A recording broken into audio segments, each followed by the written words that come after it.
Which verse is it? 934. So tonight we're going to read from Bhagavad Gita as it is, translation and commentary by His Divine Grace A.C. Bhaktivedanta Swami Prabhupada, Chapter 9, The Most Confidential Knowledge, Text 34.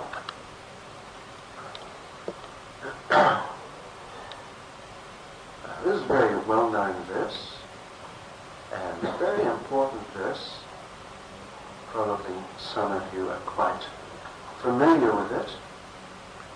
Lord Krishna says, Manmana bhava mad bhakto madhyaji mam namaskuru Mame Vaishyasi Yuktvaivam Atmanam Matparayana.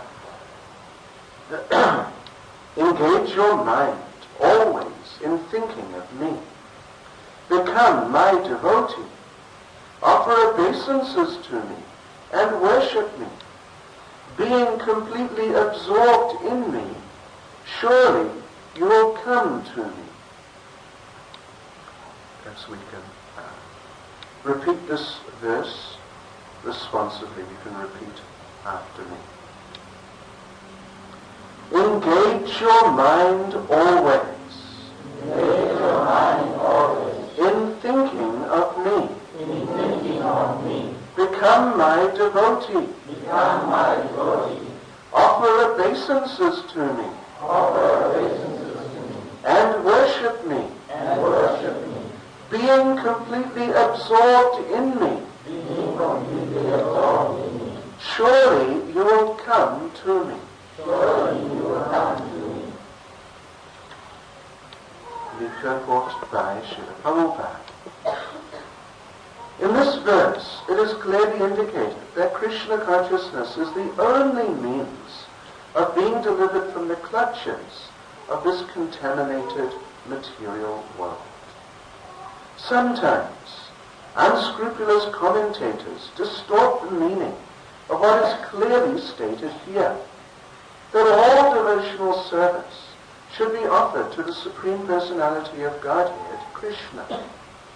Unfortunately, unscrupulous commentators divert the mind of the reader to that which is not at all feasible. Such commentators do not know that there is no difference between Krishna's mind and Krishna. Krishna is not an ordinary human being. He is absolute truth. His body, his mind, and he himself are one and absolute. It is stated in the Kurma Purana, as it is quoted by Bhaktisiddhanta Saraswati Goswami in his Anubhasya comments on Chaitanya Charitamrita, 5th chapter Adi Lila, verses 41 to 48. Deha Dehi Vivedoyam Neshvare Vijite Kvachit. This means that there is no difference in Krishna, the Supreme Lord, between himself and his body. But because the commentators do not know the science of Krishna, they hide Krishna and divide his personality from his mind or from his body. Although this is sheer ignorance of the science of Krishna, some men make profit out of misleading people. There are some who are demonic. They also think of Krishna, but enviously, just like King Kamsa, Krishna's uncle.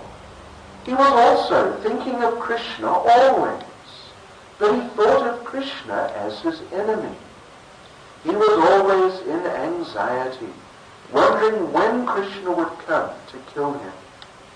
That kind of thinking will not help us. One should be thinking of Krishna in devotional love. That is bhakti.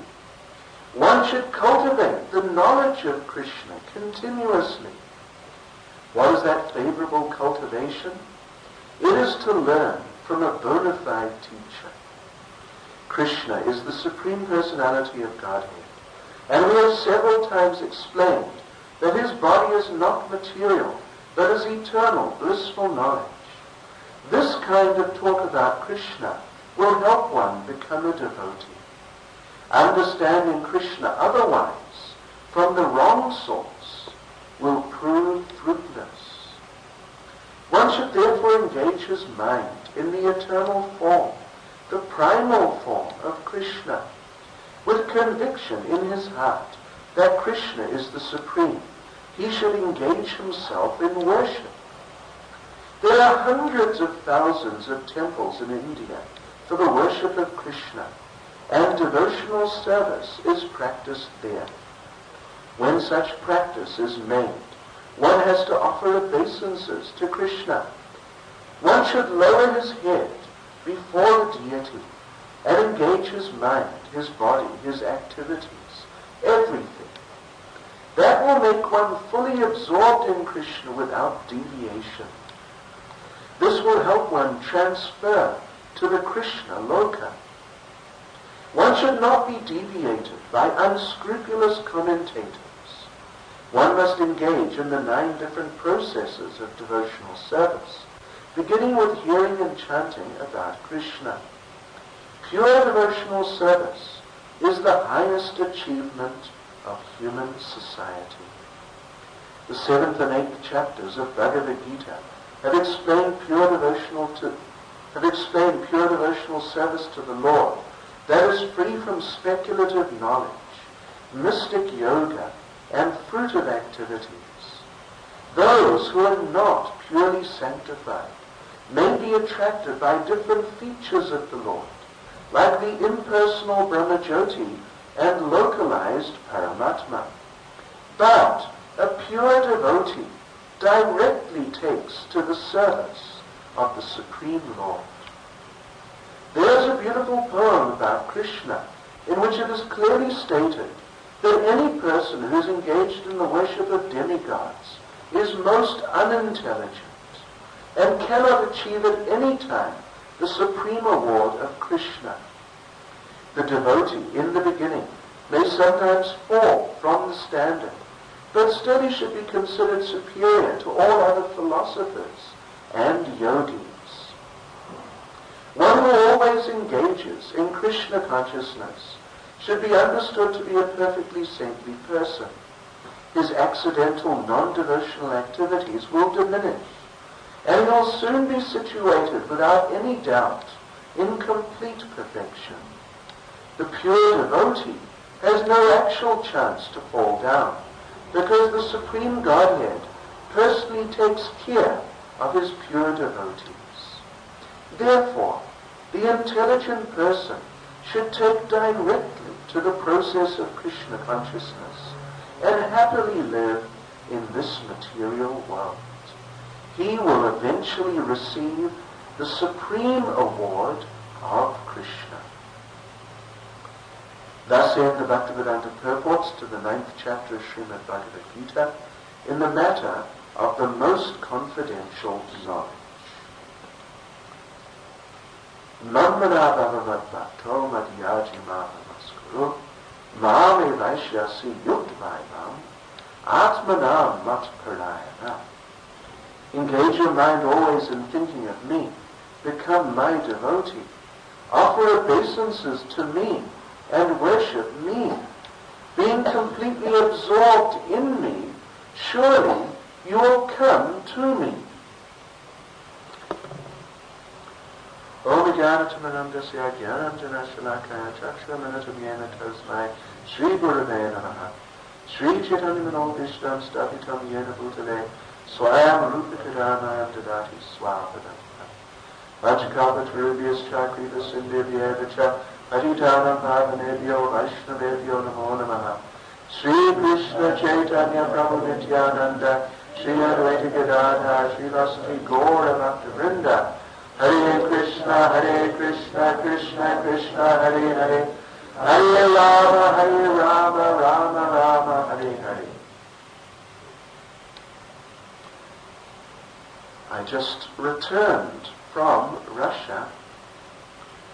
I was there, I was in Lithuania yesterday, and there it was relatively warm.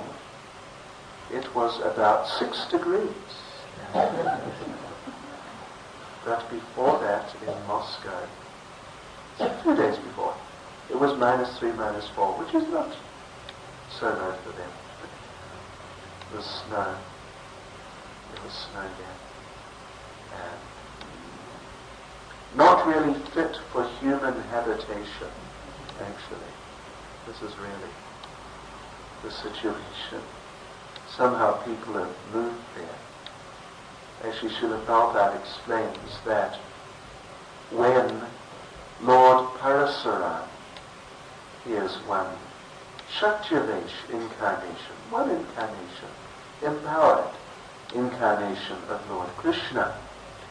When he was here on this planet, of course that was a long, long time ago, but he found that the Kshatriyas, the warriors and the administrative class of people on the planet at that time, that they were defective in the performance of their duties, and in fact they were really, some of them at least, and by implication, by association, directly or indirectly, all of them really, they were actually abusive.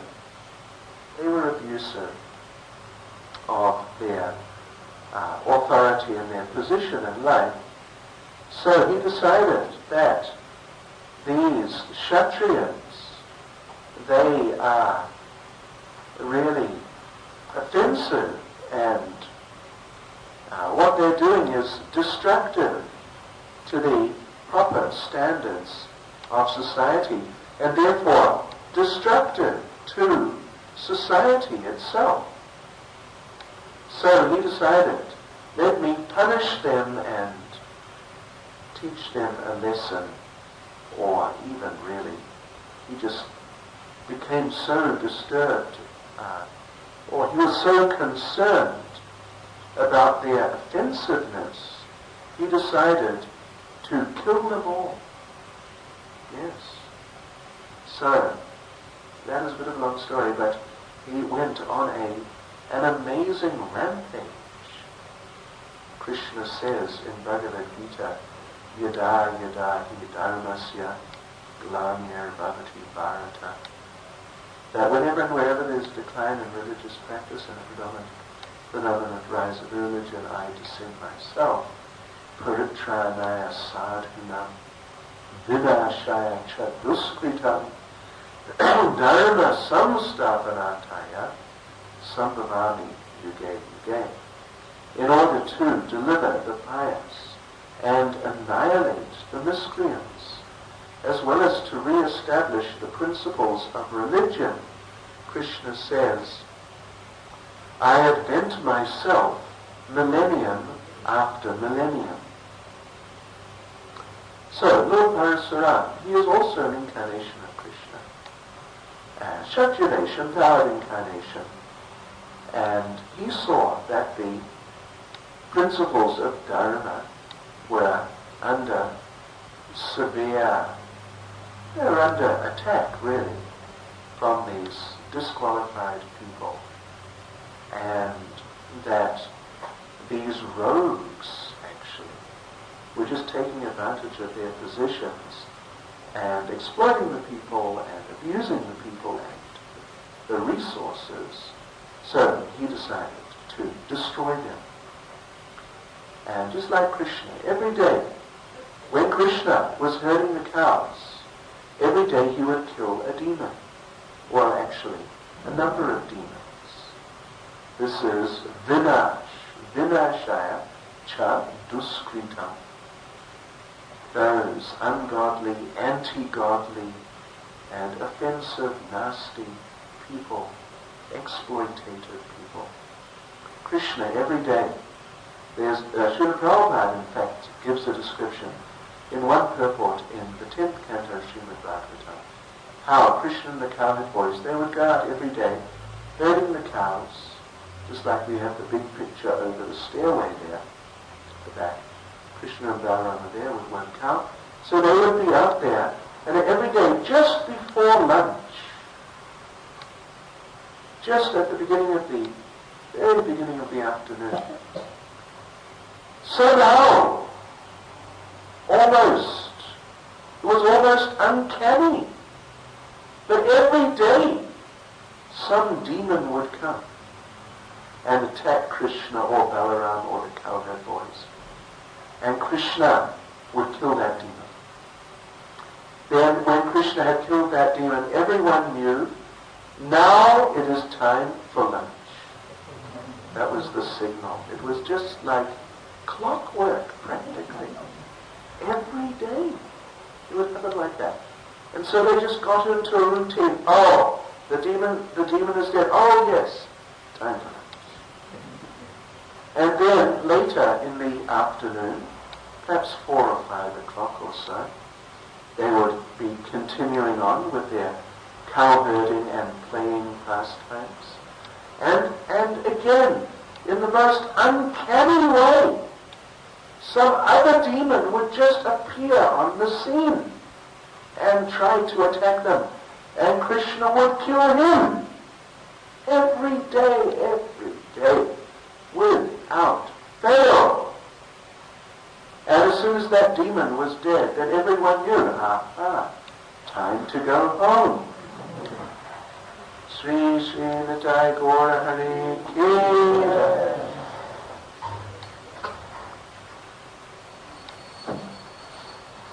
It was just the most amazing thing. And Srila Prabhupada explains in the purport there that the boys became so absorbed in their pastimes of playing with Krishna that if the demon had not come at lunchtime and interrupted the pastimes, they would not have stopped playing. In other words, they would not have had their lunch. They would have just carried on. And in the later afternoon, if that other demon had not come and been killed by Krishna, then they would not have thought that perhaps we should go home. They would never have gone home.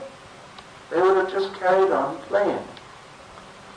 So, bloodthirsty though it sounds, and we apologize to any of you who may be faint-hearted or,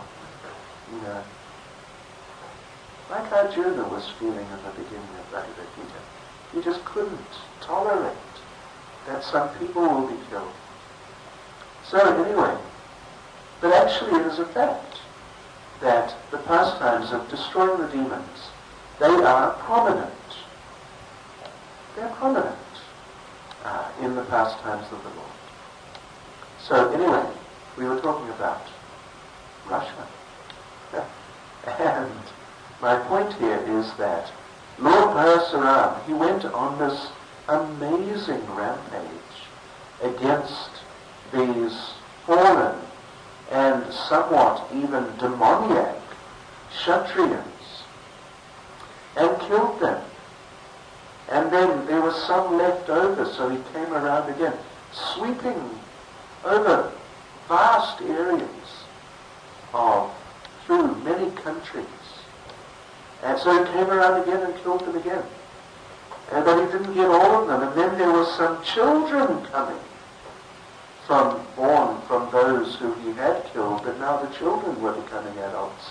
So he came around again a third time and killed them. And this went on for 21 times or so, or 23, 21, 23. Anyway, 20-something times he went around. 21, thank you. 21 times, covering a number of generations, killing these demoniac Kshatriyas. So the Kshatriyas, they fled from the normal inhabitable areas, means the warmer areas. They left them and went up to areas where there wasn't anyone and where people wouldn't think of going or bother going, and where they thought they would be safe from Lord Parasaram. So they went up to Europe and Russia and all those areas. So when you go there, you see that it is not fit for human habitation. If you tried to stay out overnight outside, you would surely die, and people do. They have hobos as we have hobos also. So they have hobos, they're very fond of vodka, rotten potato juice. Here we have cane spirits, right? At least sugar cane juice tastes nice, but potato juice, don't know if you ever had. Or human habitation. You have to have thick walls. All the buildings, the walls generally, are about this thick, like several bricks thick. Here we have 2 bricks normally. There they have, some walls are a meter thick. And all the windows are double glazed and everything has central heating. So it's not fit for human habitation really, but still people live there. So it just shows that the conditioned soul has this propensity to become attached. And if you don't watch out, you can become attached to almost anything. Yes. Don't underestimate how your mind could become carried away. Don't think that you would never become attracted to this, you'd never become attracted to that. Yes, we always have to be wary. Yeah, it's like that. Even Srila Prabhupada said one time that when one uses the toilet, one should not stay there too long because one may become attached to the smell of one's stool. Hare Krishna. Excuse us. Again, the faint-hearted. Sorry, but Prabhupada said that. Yes.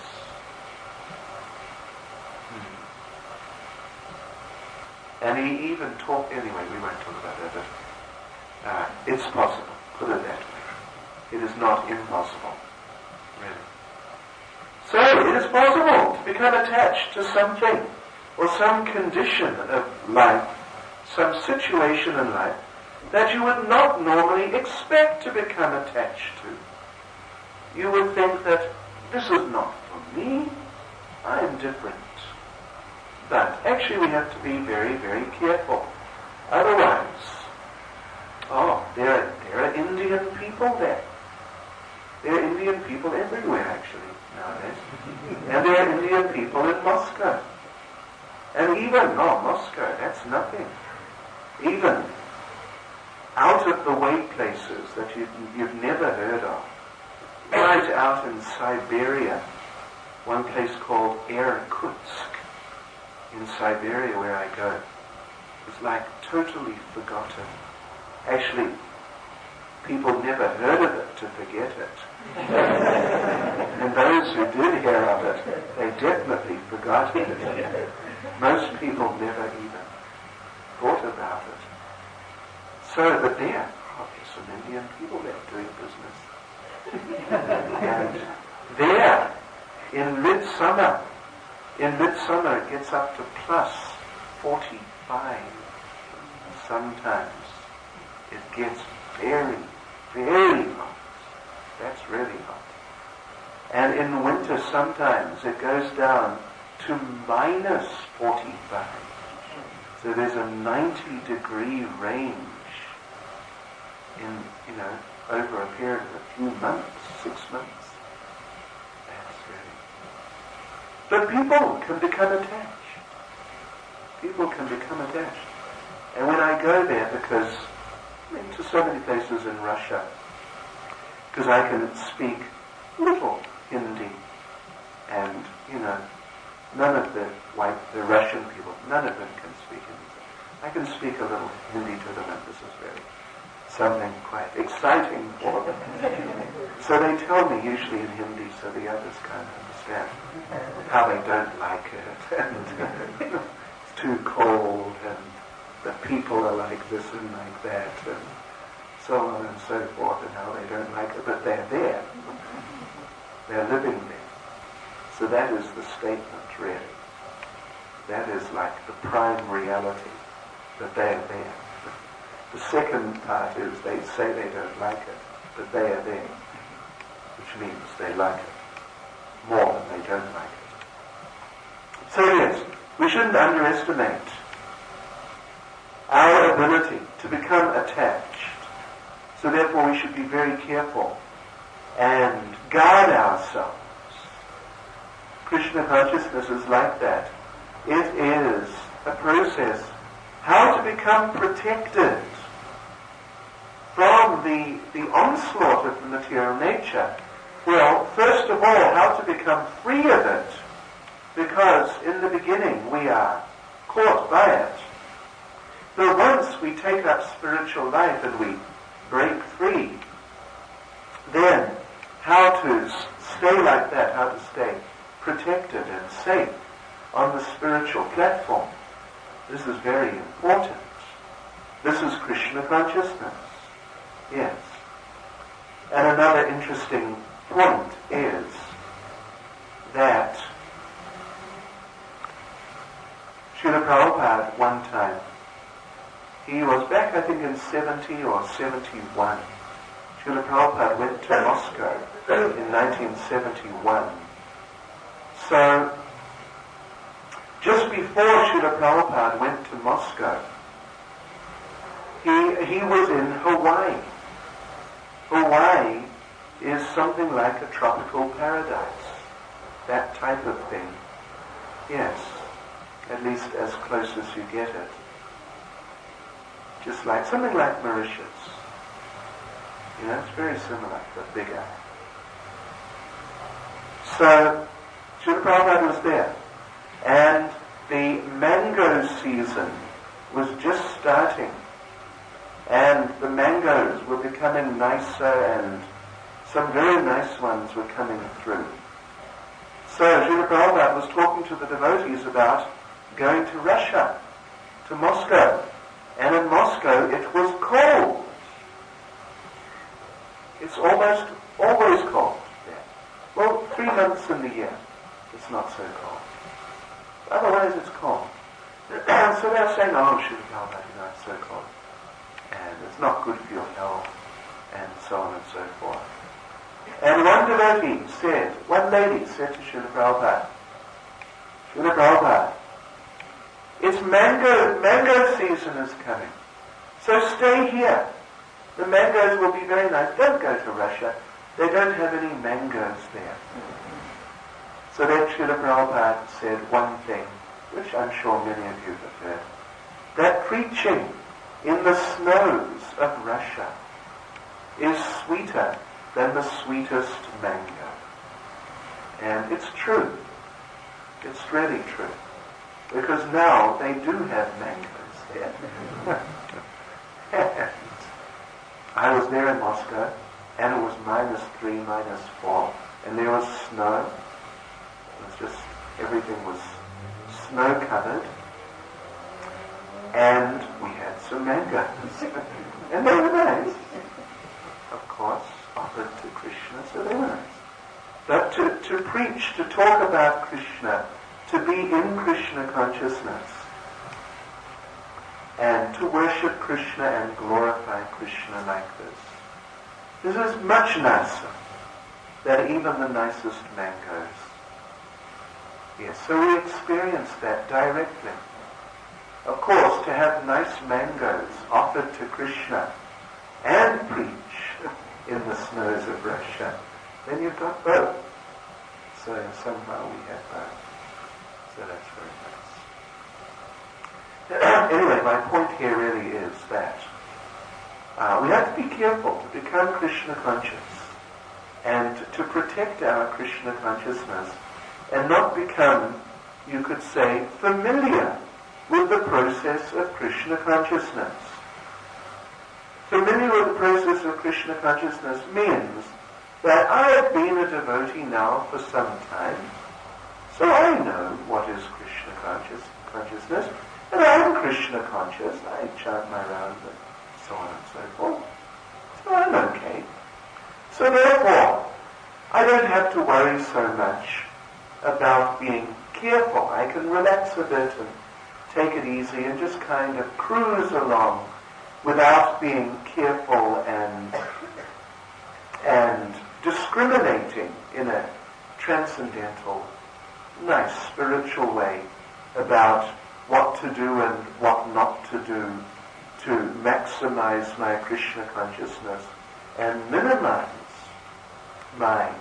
any possibilities of endangering my Krishna consciousness. Yes. So you have to be careful not to become familiar with the process of Krishna consciousness, but to always.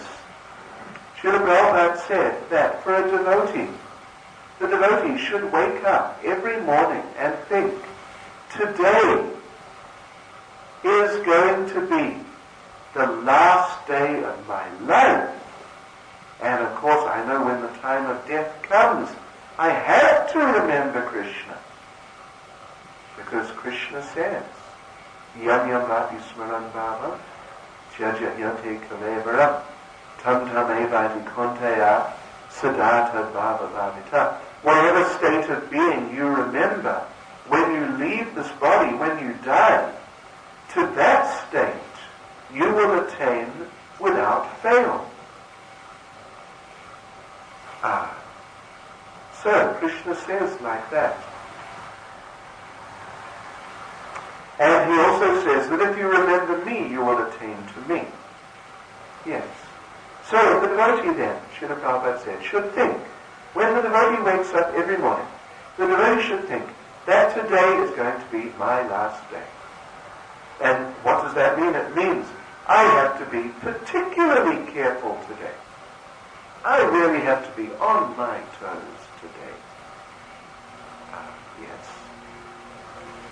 For the materialist, Srila Prabhupada said, for the materialist, when they wake up every morning, the materialist should think that I will never die, and definitely not today or tomorrow, and probably I will never die ever. Oh, so let me just eat, drink, and be merry, and just maximize my sense gratification. Do anything. If it feels good, just do it. That is the criterion.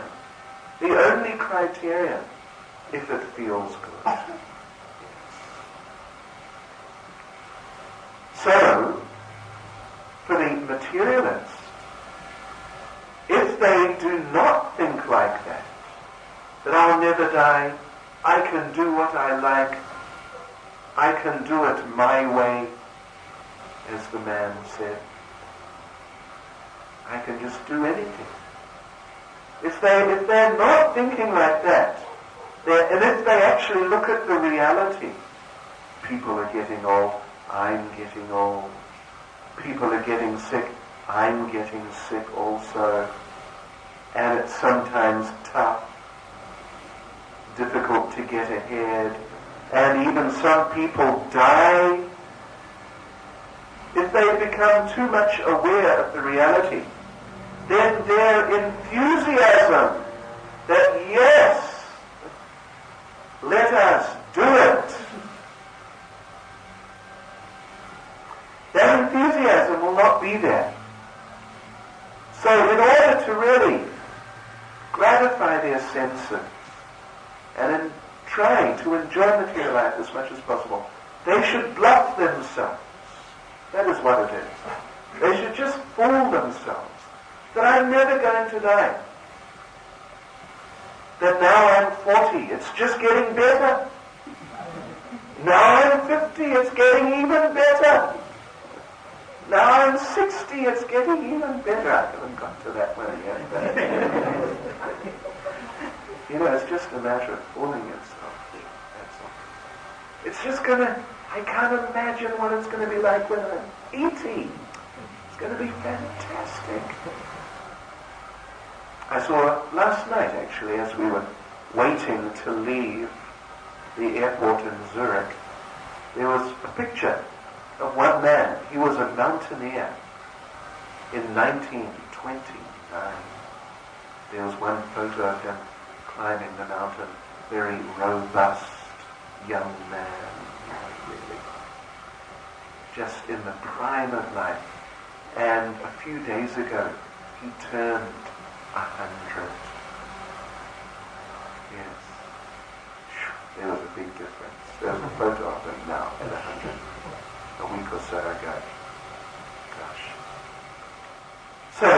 Srila Prabhupada said it's like that. For the devotee should think every day that this is my last day. Because one day it will be. But you don't know. Normally you don't know which day it will be. You don't really know. So if we think like that, we'll always be fixed and attentive and careful and painstakingly attentive to remaining Krishna conscious. But if you're just a materialist and you don't care about God and next life these things have no meaning to you, then just don't worry about it. Just think, I'll never die. Then you can do anything. And one day you will die. It'll come as a bit of a shock to you. But at least in the meantime you are happy, sort of, as much as you could, making the most of it. So we want to be devotees. Yes, we don't want to be materialists. Here in the purport, Srila Prabhupada talks about some of the materialists. I don't know if you noticed. He talked about the demigod worshippers. Now they are the best of the materialists. Oh, they're much better than these other ones. I was just talking about it. Just eat, drink, and be merry. The demigod worshippers are much better than them. They're very pious, trying to do everything in the right way, very nice way, and earn their enjoyment in very proper ways. But how did Srila Prabhupada describe them here? Prabhupada said they're unintelligent. They're very unintelligent. Why? Because, at least in their pious way, it may be pious, but it adds up to the same thing, that they're thinking, I belong in this world. Getting ahead in this world is our business. Getting money and sense gratification and getting ahead in life. But rather, they will do it in a pious way. Rather than an impious or exploitative or sinful way, they will do it in a very nice way. Like there are two ways you could get some nice thing, like a motor car. One way is you could steal it. Nowadays many people do. Or you could work hard and buy it. But you would end up, or you could worship the demigods and they might give it to you. Yes, so there's a third way. But actually you end up in the same position in every case, that you are sitting in the same motor car after having endeavored in some way. So it is the same thing, but just in different dress. Srila Prabhupada said that one day, getting back to stool again somehow, sorry, Prabhupada, he would talk about it sometimes. He said one day, the dry stool was looking at the wet stool and saying, oh, look at you. You're so wet and sticky and icky and smelly. But I'm dry stool. I'm not like you. But actually, wet stool, dry stool, we're talking about the same thing. And if you just add a little bit of water to the dry stool, I guess it'll revert back to being wet stool anyway. So that's material life. But as devotees, intelligent people should take to the process of Krishna consciousness to get out of material life altogether. To get out of the cycle of birth, death, old age, and disease, which the gross materialists, or the more pious materialists, or even the demigod worshippers, the most pious materialists, and even the demigods themselves, they're all in that same cycle. Brahma bhuvanao loka, puna arvartanarjuna. Krishna says, from the planet of Brahma, the highest planet in this material world, down to the lowest, they're all places of misery, where repeated birth and death take place. After all, we have all been Lord Brahmas. You might say that, oh, being Lord Brahma, living for such a long time, enjoying so much, you cannot say that it's misery. Someone might raise a doubt like that you cannot call Lord Brahma's situation a situation of misery. Sri Srimati Gaura Hari Ki Jai. If you don't mind, we'll just carry on for a few minutes. Is that okay? Just to kind of finish off in an organic way. Yeah, so you might think, being Lord Brahma is such a big high position, how can you say it's miserable? But we were all Lord Brahmas. And we ended up here in Lanesia tonight. And some of us are in Russia. And it's worse there. Yeah.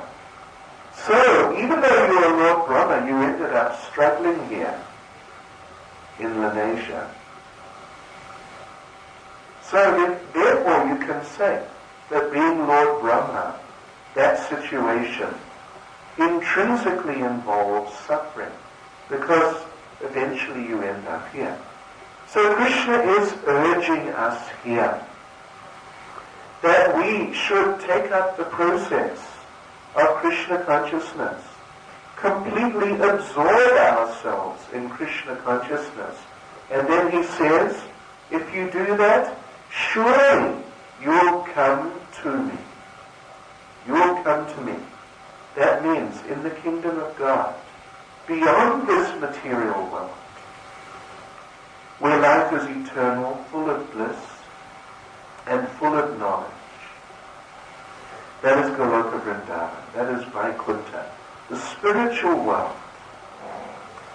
So we should try and do that and get out of this whole realm of birth, death, old age, and disease, and the dangers of becoming attached to different things and caught up by them, conditioned by them. Then in our next lives we take birth in those types of situations. I was just thinking, the Indian people I met in Irkutsk, they're kind of nice enough Indian people. And, Hindus in a broad sense. And they like to come to the temple every now and then, so, they're quite nice. And they were telling me, oh, this Irkutsk, it's so cold, and the people there like this and that, and, it's tough. But they were staying in Irkutsk. They were not leaving. They weren't saying that it's so tough we're leaving. They're saying, no, we're so tough that we're staying. So I was just thinking, well, next life, if you prefer to stay here, then Lord Yamaraj will say, fine, take a suitable type of body. So you'll just become very nicely integrated into Irkutsk society. You can be born as a Russian. Yes. It's very likely, actually. So rather than be caught in these dangerous situations of becoming attached to the different material situations we're exposed to, and in that way degraded, and particularly in our next lives, we could be substantially degraded. But we should take to Krishna consciousness, as Krishna is saying here, by doing these four things. Manmana, we should think of Krishna. Bhava Mat Bhakto, we should become his devotee. Madhyaji, we should worship him. Mam Namaskuru, we should glorify him, offer our namaskars, praise him like that. We should do that. So yes, we should all do that. All of you, all of us, we should practice Krishna consciousness. But Prabhupada is going to some lengths in the purport to explain that it's not just in any old way that I will worship Krishna in my way, you will worship Krishna in your way, and in this way we will all be worshipping Krishna, but in different ways. No. There There is a right way, but there are many wrong ways. Yes. Generally, when you do anything, there are more wrong ways than right ways. Yeah. That is generally the situation. So in Krishna consciousness, it's like that. We have to practice under the direction of the bona fide spiritual master, the bona fide teacher. Not just according to my mind, or any old person, or even some big scholar, but not actually a bona fide devotee scholar, what he may say. No, we have to be very careful. Otherwise, in the name of doing the right thing, we may do the wrong thing. In the name of doing the right thing, thinking, how nice. Oh, very good. I am worshipping Krishna. Wonderful. But actually we're going backwards. In the name of going forwards, we're going backwards. Just to give you an example, I don't think he's here now. I think maybe he disappeared. But the devotee was leading the kirtan earlier, started singing one mantra, which I won't repeat, but it's an upper sampradaya mantra. It's like a bogus mantra and like behind it there's degraded philosophy actually. Yeah. And Srila Prabhupada, and it's in his books and in our sampradaya generally, this mantra is not used at all, but we stay far away from it. But we may think, oh, it's very nice. We buy one cassette when we're in Vrindavan. This is Vrindavan. I'm getting the cassette in Vrindavan. It's from Vrindavan. It must be the right thing. And it sounds nice because it sounds, catchy. But actually, in the name of going forward, we're going backwards. So we should all learn. We should all practice Krishna consciousness in a systematic way, under the guidance of a bona fide spiritual master, carefully taking the position of student. Is that some dangerous living entity threatening you?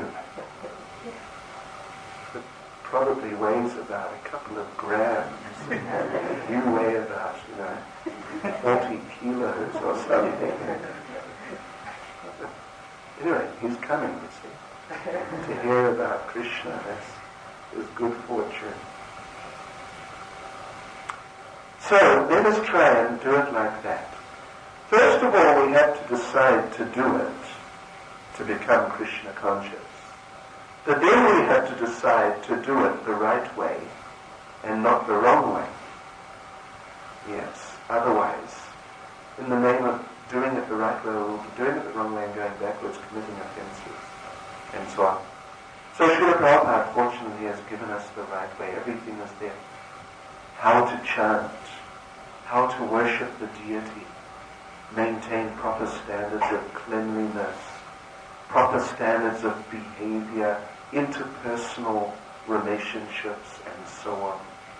How to schedule your day's activities to maximize your Krishna consciousness. It's a science. So, like any scientific thing, deep thing, one has to learn properly. One has to be properly guided. So, under proper guidance then, let us learn how to become devotees properly.